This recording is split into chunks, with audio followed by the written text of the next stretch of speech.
શિનોર પંથકમાં પડેલા કમોસમી વરસાદને કારણે કેરીના પાકને મોટા પાયે નુકસાન પહોંચ્યું છે। ગત રોજ વરસેલા તોફાની વરસાદથી કપાસના પાકને પણ નુકસાન પહોંચ્યું।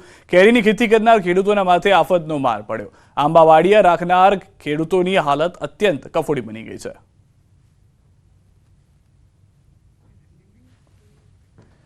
હવામાન વિભાગની આગાહીના પગલે ભાવનગર જિલ્લામાં કમોસમી વરસાદ તો વરસ્યો, પરંતુ સાથે વિનાશ પણ વેરતો ગયો। અચાનક આવેલા વાતાવરણમાં પલટાને કારણે જિલ્લાના સોનગઢ, ઉમરાળા, વલભીપુર અને ભાલના વિસ્તારોમાં તાતને નુકસાની વેઠવાનો વારો આવ્યો।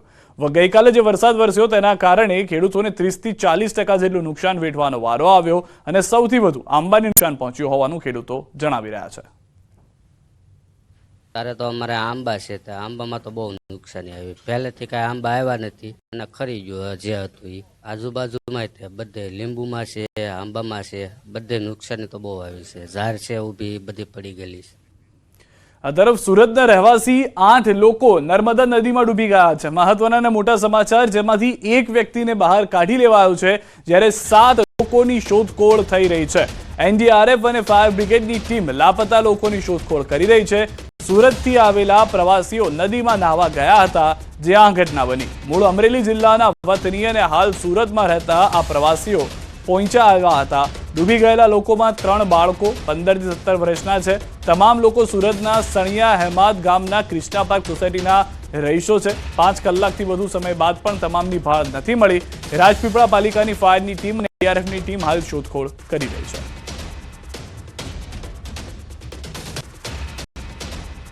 અમે આવ્યા તો પછી અમે નાયા ધોયા, અમે પણ નાતા હતા ને એ મનભાઈ હાથ કર્યો, અહીંયા હાલો અહીંયા પેણાવાળું છે ને પાણકા છે કે તે અમે આવ્યા એ તો હજી આમ હતા ને તો અમે જોયું ને કે છોકરા ક્યાં જાય મને ન કરે ને આ ભાઈ ને તમે બહાર કાઢ્યા। એક સોસાયટીના સિંહ એક પરિવારની ઘોડે છે। અહીંયા અમે નાવા આવ્યા હતા, રામકથાનું ભાગવત કાર્ય કર્યું તે તો કઈ રીતે ઘટના બની ખબર ન પડી। હામાં જ ઉભા 1 ફૂટને વેળે અમે અંદર હતા, ઉભા ખાતા હતા, એમાં કેમ ખેંચાઈ ગયા? એક ભાઈને માઇન્ડ કાઢ્યા, બાકી ખેંચાઈ ગયા ખબર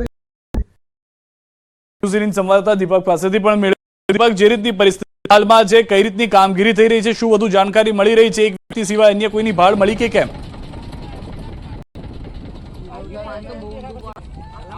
બિલકુલ સિદ્ધાર્થ, વાત કરીએ તો આજે સવારે 12:50 જે સુરતની જે ક્રિષ્ના પાર્ક સોસાયટીમાં રહેતા જે પરિવાર હતો, જે નર્મદા નદીમાં નાહવા પડ્યો હતો અને જેમાં 8 જેટલા વ્યક્તિ ડૂબાયા હતા, પરંતુ એકને બચાવી લેવામાં આવ્યો હતો, પરંતુ હજુ 7ની શોધખોળ શરૂ છે। તમે જોઈ શકો છો તેમ કે જે આ જે એનડીઆરએફની ટીમ અને વડોદરાની ફાયર ટીમ અને નર્મદાની ફાયર ટીમ જે છે એ ટીમો અહીં કામે લાગી ચૂકી છે।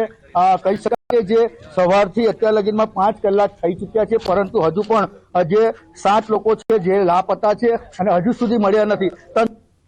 ચૂકી છે, તંત્ર ખડે પગે છે। આપણી જોડે પ્રાંત અધિકારી છે, તેમની સાથે વાત કરીએ। સાહેબ, કઈ રીતના આપણે શોધખોળ કર્યા છે, કેટલી એનડીઆરએફની ટીમને કેટલા કોણ શોધખોળ કર્યા છે? લોકલ સર્વે પહેલા શોધખોળ કરી, એની બાદ હાલ એનડીઆરએફની 2 ટીમ આવી ચૂકેલી છે। એનડીઆરએફની બંને ટીમ છે એ આપ જોઈ શકો છો શોધખોળ કરે છે।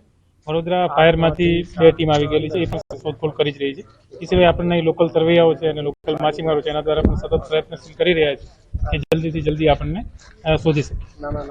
બિલકુલ સિદ્ધાર્થ, ખાસ વાત કરીએ તો જે એમના પરિવારજનો છે, પરિવારજનો પણ અહીં પહોંચી ચૂક્યા છે। તમે જોઈ શકો છો તેમ કે જે પરિવારજનો છે તેમને પહોંચી અમને ખાસ વાત કરીએ। કાકા, કયા સિટીના હતા અને કેટલા વ્યક્તિ ગુમ થયા છે અને અત્યારે શું કાર્યવાહી થઈ રહી છે? અમને ખબર પડી એટલે અમે તરત રવાના થયા, બરોબર। અમે પહોંચી ગયા, અમને અહીંયા સમાચાર મળ્યા તો 6 છોકરા અને 1 આદમી જેન્ટ્સ એ સાથે તણાઈ ગયા। એમાં એક જ ઘરના 4 છે, એક બાપા અને 2 દીકરા એના અને એક એના ભાઈનો દીકરો, પછી 3 દીકરા બીજા છે, એમાં એક રાજુલાનો છે, જિંજાળા ભાઈનો છોકરો રાજુભાઈનો, અને 2 અન્ય કોટડીના છે, એટલે ટોટલ 6 છોકરા અને 1 જેન્ટ્સ। ખાસ કરીને વાત કરીએ તો સુરતથી અહીંયા સુધી આવ્યા હતા, શાના કારણે આવ્યા હતા? નીલકંઠ મંદિરે દર્શન કરવા આવ્યા હતા, કુબેર ભંડારી ત્યાં દર્શન કરવા આવ્યા હતા। ખાલી વેકેશન છે એટલે દર્શન કરવા જાય છે। આ કયા એરિયાના વ્યક્તિ છે, ત્યાંના રહેવાસી છે? ખાસ કોટડી ગામના 5 અને રાજુલાના 1 અને એક કોટડીના બીજા છે। તો નર્મદાથી અપડેટ મળી રહી છે। ફરી વખત દીપક પાસે પણ જઈશું, તેમની પાસેથી વધુ માહિતી પણ મેળવતા રહીશું। હાલમાં જે જાણકારી છે તે પ્રમાણે અનેક અપડેટ્સની રાહ જોવામાં આવી રહી છે। અમરેલી જિલ્લામાં ફૂંકાયેલા મિની વાવાઝોડાએ ઊભા પાકનો ખાત્મો બોલાવી દીધો છે। ભર ઉનાળે તોફાની પવન સાથે વરસાદ વરસતા ઉનાળુ ખેતી પાકનો કચ્ચરઘાણ વળી ગયો છે. બાકી હતું તો કરા પડતા ખેડૂતોએ કરેલી મહેનત તબાહ થઈ ગઈ છે. ભર ઉનાળે ખેતરમાં જળબંબાકાર જેવી સ્થિતિ સર્જાઈ છે. વીજળીના કડાકા ભડાકા સાથે પહેલા પડેલા વરસાદે અનેક ખેડૂતોની કમર ભાંગી નાખી છે. અમરેલી તાલુકાના વિઠ્ઠલપુર ગામના ખેતરમાં તબાહી જ તબાહી જોવા મળી રહી છે. ખેતરોમાં રાખેલા પાક પર આકાશી આફત ત્રાટકી અને ત્યારબાદ જે ખાના ખરાબી સર્જાય એનાથી ખેડૂતોના હાલ બેહાલ થઈ ગયા. મહા મહેનતે પકવેલા પાક પર એવી તો આફત આવી કે બધું વેરવિખેર થઈ ગયું. તલ, બાજરી અને ડુંગળીના પાકોને વ્યાપક પ્રમાણમાં નુકસાન થયું. અચાનક જ વરસાદ ખાબકતા ખેડૂતો પોતાના પાક પણ બચાવી શક્યા નહીં. માત્ર ખેતરોમાં જ નહીં પણ ભારે પવન સાથે ત્રાટકેલા મિની વાવાઝોડાએ લોકોના ઘર પણ તબાહ કરી નાખ્યા. વિઠ્ઠલપુર ગામનું માઇલસ્ટોન છે એ પણ જમીન દોસ્ત થઈ ગયું છે અને ત્યાંથી થોડે આગળ એક સરકારી કામ શરૂ હતું જ્યાં ખેડૂતોની જમીનમાં ધોવાણ થઈ ગયું. ગ્રામ પંચાયત દ્વારા વિકાસના કામોના બનેલા રસ્તાનું પણ ધોવાણ થઈ ગયું. વિઠ્ઠલપુર પંથકમાં ભારે પવન ફૂંકાતા શેડ ઉડ્યા તો કેટલાક મકાનોમાં મોટા પાયે નુકસાન પહોંચ્યું છે.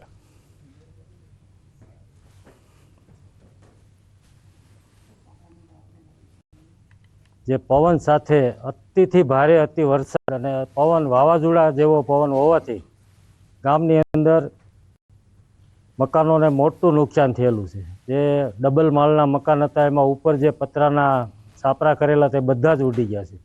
તેમજ નળિયાવાળા મકાન હતા તેમને સંપૂર્ણ નળિયા ઉડી ગયા છે.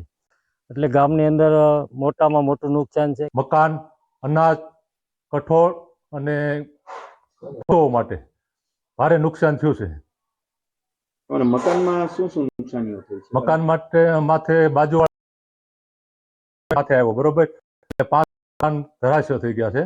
નળિયા ઉડી ગયા છે, સાપરા ઉડી ગયા છે, બીજાના ઘર માથે પડ્યા છે, ઘણા સોલાર ઉડી ગયા છે, જે બીના ધરાશય થઈ ગયા છે, કેબલ તૂટી ગયા છે.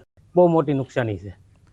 બોટાદમાં પડેલા કમોસમી વરસાદે બાગાયત પાકમાં ખાઈ સર્જી. ઉત્પાદન સમયે કમોસમી વરસાદ ખેડૂતોને પાયમાલ કર્યા.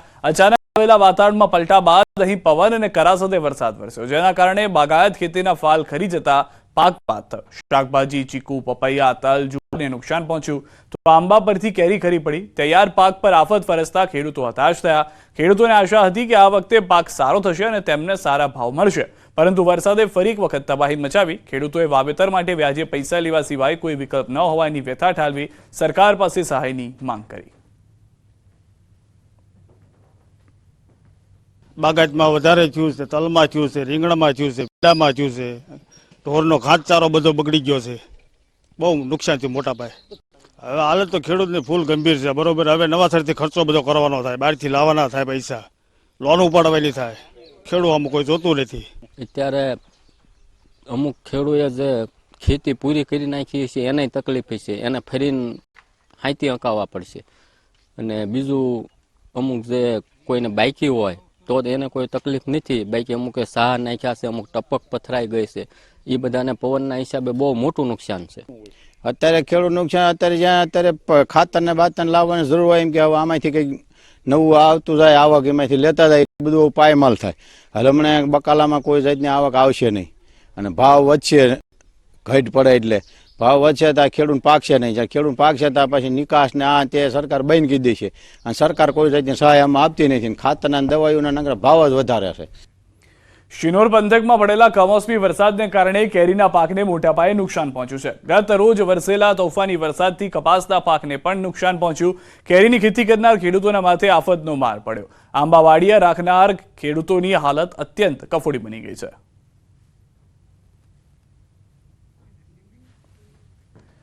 હવામાન વિભાગની આગાહીના પગલે ભાવનગર જિલ્લામાં કમોસમી વરસાદ તો વરસ્યો, પરંતુ સાથે વિનાશ પણ વેરતો ગયો. અચાનક આવેલા વાતાવરણમાં પલટાને કારણે જિલ્લાના સોનગઢ, ઉમરાળા, વલભીપુર અને ભાલના વિસ્તારોમાં તાતને નુકસાની વેઠવાનો વારો આવ્યો.